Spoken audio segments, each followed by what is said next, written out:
Letthemflourish YouTube channel. My name is Etisha, and thank you for coming back to the channel. If you haven't already, please don't forget to subscribe. Subscribing ensures that you see my videos when they first post to YouTube. And also don't forget to comment if you resonate with anything that's shared in the videos, and it's also a great way to build community with other folks on YouTube. And if you feel moved, like it, share it, all that jazz. That helps to keep the videos up in the algorithm, because as you know, if you don't do that, things get lost in the sauce. But anyways, thank you for coming back. So today we are going to be talking about radical love. I thought that would be a great space to begin this series of video offerings that I am doing on YouTube. For me, I wanted to start with radical love because of my work as a doula and as a herbalist.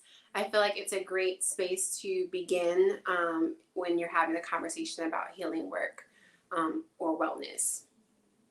And the herb of the day today is hawthorn. Hawthorn is an herb that I often use as heart medicine. It's an herb that can be found in my Loving Me tea. I primarily use the berries and flowers of hawthorn. It's very great as an antioxidant, so it helps to cleanse the blood. It's very nutrient rich and supportive. It helps to open up the heart space and really connect you with grounding and self-love, self-acceptance. And it also is great for, it's been used in the past. It's not FDA approved, so warning, but many ancient cultures have found that it's great for heart disease, treating heart failure, and really helping to open up the arteries and things like that. So it's wonderful, wonderful heart medicine, both spiritually and physically, and it's safe to incorporate into your daily diet, your weekly diet as a tea. And so, yes, that is our herb of the day. And if you'd like to learn more, visit my website at letthemflourish.com. So the reason why I wanted to start with love is because oftentimes when we live in Western culture and we talk about families, when we talk about, becoming parents, when we talk about healing, we often look like externally, and we oftentimes, especially if we're in a place of sadness or lack or trauma, we often look externally for the things to that will aid in our healing. And I think that it's important to really evaluate our own self-care practices and how we practice radical love on ourselves. And so for me, I like to, when I work with my clients that are giving birth or who are planning their pregnancies, I like to really unpack what it means to love yourself in a radical way. And that means that when you are feeling triggered, when you're feeling down, when you are feeling self-doubt, how do you pick yourself back up? And are you your own best friend? Do you cheerlead for yourself? Or do you seek out help from professionals like a therapist or a spiritual mentor? How are you caring for yourself? I think this is a really important question to ask when you are preparing for birth or if you're planning a pregnancy, because oftentimes I find that sometimes people in our culture tend to think that your pregnancy or your pregnancy is going to change you, right? You're going to become this new parent, and your whole outlook on life is going to be different. Or when the baby gets here, the baby is going to give you all of this love, all of this love that you feel like you lack. Same thing with relationships. Oftentimes in our culture, because of like media and things like that, we tend to outsource our love. And so loving ourselves radically, it really means like starting with what is it that makes you feel tight in your chest? What is it that makes you feel closed off or afraid to love deeply and fully? And start there, start with that place and unpack those things. Unpack your triggers, unpack your trauma, and really start to journal about it. Like I said, talk to a therapist about it, write about it, draw, anything that will help you to release some of those emotions, and begin to ask yourself, why am I feeling this way? And I think that after you spend time really working through those things, if you are in partnership, then unpacking with the other person and exploring some of the ways that they may feel closed off to love, things that they may not have fully healed from, but maybe that are showing up in your relationship, and having these conversations before bringing children into the world is ideal. I always say that children grow in the space between their parents. And so even if you are co-parenting, living apart, or if you're living together in the same space, it's really important to be mindful in the way that you show your children that you're loving yourself as well as loving each other. And after that, I think that when we are talking about radical self-love, it's also important that we understand ways to soothe ourselves in a way that's sustainable. And so sometimes we tend to push things off for later. When we talk about loving ourselves, we tend to put ourselves last on the list of things to do for our day.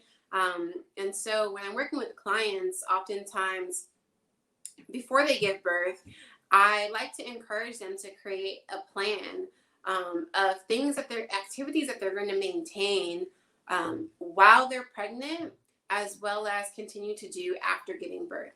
And that can be one thing, that can be a couple of things, but it's something that they can commit to that's realistic for them, of course, during their pregnancy and while they have a newborn who needs to be breastfed all day, but something that they can commit to. So for some folks, that's yoga. For some folks, that is being in a book club. For some folks, that's therapy. Anything that you can really commit to. And building that into your schedule during your pregnancy so that once baby is here, you can continue to maintain that so that you can have a sense of self and a sense of peace throughout your parenthood. It's important that we don't disassociate ourselves from our bodies when we become parents, because then that can create resentment either towards your child or to your partner if you are co-parenting, because you feel like you gave up a part of yourself for this new thing. And so part of that radical love conversation is about what am I going to maintain to keep myself grounded and connected with my body and with the things that bring me joy. And so those are just a couple of tips that I like to share, especially with my clients who are birthing or planning a pregnancy, to maintain some of that radical self-love. And then when it comes to my the folks that I work with in my herbalism work, I really like to have conversations about not just their physical symptoms that they're experiencing, but I like to really understand when did these symptoms start and unpack that. Again, having conversations about their feelings of tightness, their feelings of anxiety, their feelings of stress, trauma, triggers, and unpacking those things. And then working backwards, like kind of like reverse engineering. So if you are feeling tightness during these certain situations, or if this experience brought on these symptoms, then how can we reflect on those things and unpack those things so that we can rewire our brains in order to reframe something in a way that's more healthy and more positive. and working with, again, a therapist, a spiritual mentor, someone who's maybe a naturopath, or a life coach. Those types of folks can really be helpful in unpacking those things, so that we're not just treating physical symptoms, but we're addressing things at their root. And so really starting with a conversation about love and how are you loving yourself. And when you are experiencing tightness in your chest, when you're experiencing anxiety or triggers, how do you face those things head on and have a conversation about them so that they don't happen anymore, so that you don't have to keep like placing more things on your plate, but that you can breathe easy and more fully and more deeply. Love has no other desire than to fulfill itself. And it is my hope and my wish for you to go where love flows and to really begin to practice radical and militant self-love so that you can really blossom on your journey to wellness. I will be talking about radical love throughout my conversations, but I just thought it was a great space to start because it's something that comes up so much in my conversations with folks I work with as a doula, as a herbalist, doing family planning, and our conversations here are going to be about those topics as well. And so just wanting everyone to start where they are. And so today, after you watch this video, I want you to start thinking about ways that you have neglected to love yourself. And also, what is your vision for love for yourself? What do you envision love feels like, love smells like, love sounds like? And how can you create more space in your life for those things that feel good? So thank you for joining the conversation. Don't forget to like and comment. Comment down below some of the things that you explored during this conversation. I'd love to hear your thoughts. And don't forget to subscribe.